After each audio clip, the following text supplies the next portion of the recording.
So, are we ready? Ready.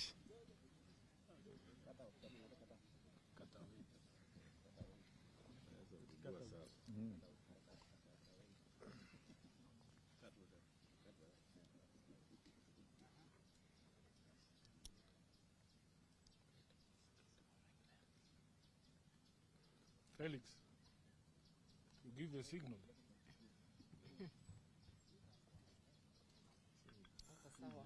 So, okay, ladies and gentlemen, we had a meeting here of the Azimio la Umoja One Kenya Coalition Summit. We have deliberated on a number of pertinent issues. And we have a statement which is going to be read on our behalf by Honorable Eugene Wamalwa.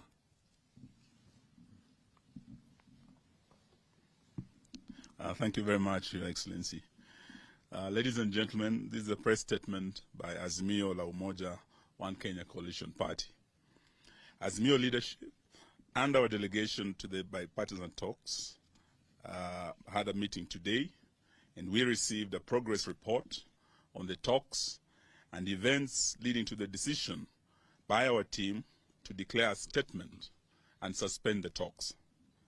The meeting discussed in detail the continuing attacks on Azimio la Umoja by Kenya Kwanza, despite our protests and express provisions of the Constitution.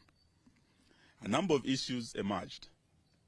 First, the talks appear to have proceeded well until yesterday, when our delegation tried to move into substantive issues. As Kenyans are aware, our substantive issues remain as follows. 1. Immediate steps to lower the cost of living.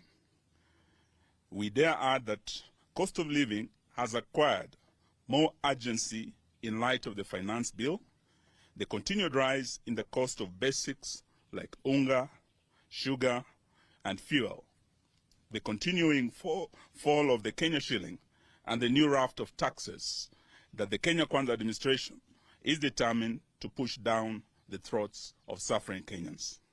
2, the audit of IEBC election servers. 3, restructuring and reconstitution of IEBC. 4, an end to the efforts by Kenya Kwanza to incapacitate, kill, or take over other political parties. We hasten to add that the desire to kill political parties goes beyond the attacks going on and include efforts by the Kenya Kwanza regime to deny funding to Azimio-affiliated political parties. It is a standard procedure that for any team of negotiators to delve into substantive issues, they need to agree to take some preliminary steps that preserve the substantive matters. Going by these established principles in negotiations, our delegation asked that there be some preliminary actions on the cost of living, agree to the preservation of the IEBC servers in light of the fact that we have asked for an audit of the same, suspension of the selection panel of IEBC in light of the fact that it is an agenda of the talks, and cessation of Kenya Kwanza invasion of Azimio as talks go on. Unfortunately, our team met resistance, hostility, and outright rejection on all the desired preliminary actions. Kenya Kwanza could not commit to continue invading Azimio parties. Our delegation therefore came to the decision that if the interim measures cannot be guaranteed, there would be no need to move into substantive issues. The framework agreement that set up the talks provides for a 7-day suspension of the talks in the event of a stalemate, and our delegation proceeded to invoke this provision. If at the end of the 7 days we will not be able to resume the talks will be considered to have collapsed. A number of other issues have emerged from the talks. One is that the Kenya Kwanza side is essentially several teams in one. The members are answering to different bosses and are not moving in the same direction. They are getting different instructions and are clearly pulling in different directions. Secondly, Kenya Kwanza has no clear direction on whether the talks should proceed or not. Deliberately, they have no clear direction from Mr. William Ruto on how to proceed. 3, Kenya Kwanza sees the talks as a process of managing the political situation, calming down the political temperatures, and continue with business as usual. 4th, the destabilization of the Jubilee Party is a do-or-die agenda, sponsored by the highest level of Kenya Kwanza leadership, whose aim is to ensure Kenya Kwanza obtains a super majority in parliament and amends the constitution, removes presidential term limits, abolishes devolution, and removes the independence of constitutional commissions and place them as part of the presidency. Kenya Kwanza also wants to remove the necessity of parliament approving every tax measures and wants to give the president power to impose some taxes without always having to go through the finance bill for every increase. In light of the above, we state as follows. 1, we endorse the decision by our delegation to walk out of the talks. Until Kenya Kwanza agrees to deal with the interim issues raised by the team, the talks will remain suspended. 2, the issue of opening the servers, cost of living, cessation of attacks on Jubilee and other political parties are not negotiable. 3, we recognize the resolutions of our affiliate party, Jubilee, reached at the party's Special National Delegates Convention, including the change of leadership, which must be taken as final. We demand that these resolutions be respected and enforced by the Office of the Registrar of Political Parties. 4, Kenya Kwanza must make no mistake that Azimio will do everything possible to protect its affiliate parties from these heinous attacks. We ask all Kenyans to join us in protecting multi-party democracy, for which many Kenyans lost their lives. 5, all Jubilee Party members of Parliament who have crossed the floor and joined Kenya Kwanza must go for by-elections. Those who hold their positions by virtue of their nomination by Azimio must have their nominations revoked. The Registrar of Political Parties, Mrs. Nderitu, must leave office in view of clear manifestations that she has been co-opted into partisan and illegal schemes by Kenya Kwanza to cripple instead of protecting political parties. Nderitu no longer enjoys the confidence of her clans, who are political parties, and whom by her mandate she is supposed to strengthen, not to weaken as she is doing. The meeting resolved and has given authority to our team in the bipartisan talks to issue a notice of dissolution of the talks in the event that Kenya Kwanza will not publicly accede to the interim measures within 6 days, in line with the provisions of the framework agreement. This notice ends on Tuesday next week. Thereafter, the Azimio coalition will communicate our next course of action at our PG next week on Tuesday. Thank you, ladies and gentlemen. Yes, then this Friday, the Azimio leadership has been invited by the leader of the Wiper Democratic Movement, His Excellency Stephen Kalonzo Musyoka, to a meeting in Yatta. So we will start on Friday in Ukambani, where we'll gather as the Azimio family, and we want to thank His Excellency for hosting us. Then on Tuesday again, we will meet and make a major statement. Thank you, ladies and gentlemen. Thank you. Well done.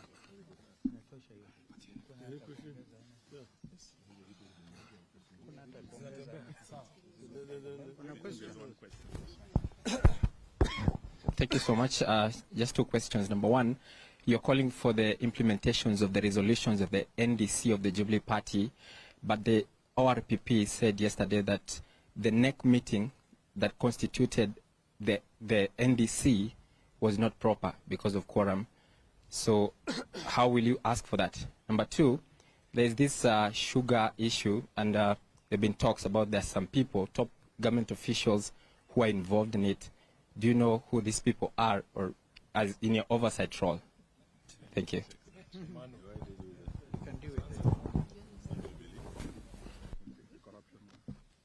Thank you. I think it is important to let the public know that the special delegates, special national delegates conference that we had at Gong Race Course on Monday, the 22nd, was convened by the party leader, His Excellency Uhuru Muigai Kenyatta. Our party constitution does not require a NEC resolution for the party leader to convene the NDC. So we see the Register of Political Party on a very interesting mission here to hunt for reasons to just kill political parties in this country. Clearly, we saw her backdating letters, issuing letters like the letters that she is trying to use to justify her cause are dated 19th. And when we asked her, she said she had delivered the letters through the email. And you can easily, you know when you want to lie, you need to do some homework. This is a printout of the time and the date the email was sent. And I can read it for you. The email was sent on the 22nd of May. That is Monday, at 8 o'clock in the night. After the NDC. But the letter is dated 19th of May, last week. I got the physical copy yesterday when I went to her office. This is just one of the examples of how she has continued to misuse the office and execute other mandates other than what was given to her. The letter that she is trying to quote was sent to her by Kanini Kegega.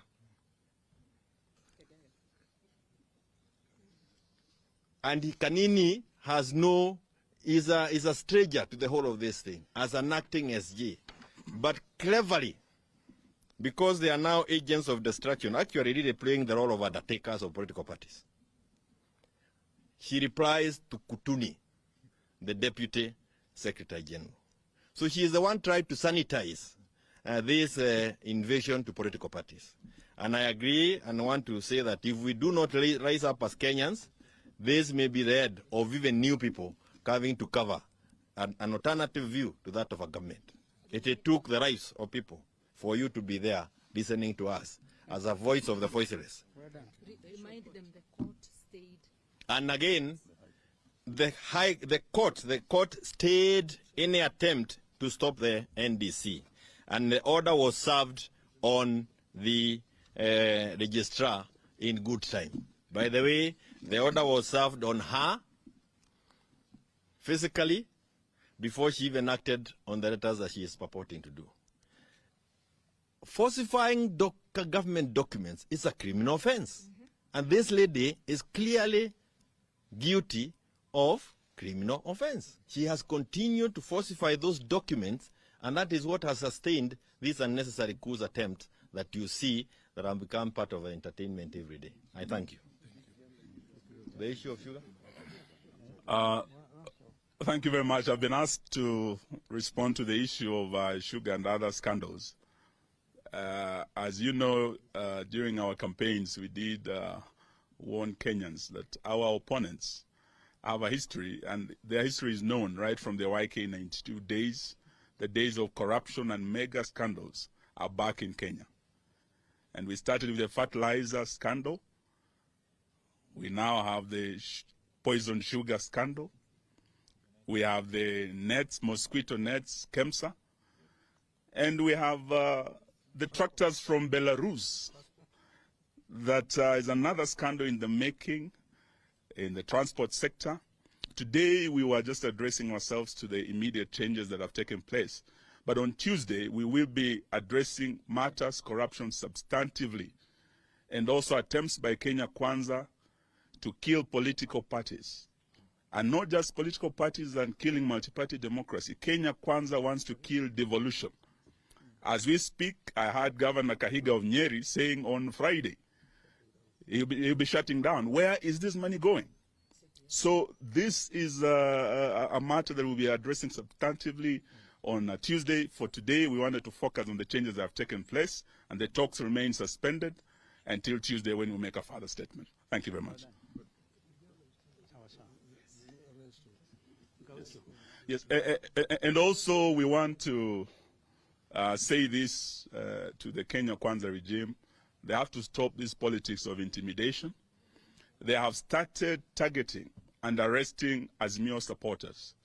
We had the young man Gaucho, the one that my successor at the Ministry of Defense said he's such a lowly bastard who should not be seen with great leaders.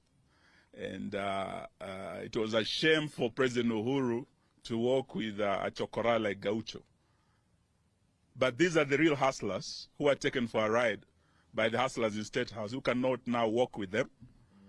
And today, Gaucho, as we speak, was arrested after he made a statement at the Jubilee NDC. From yesterday, he's been in custody.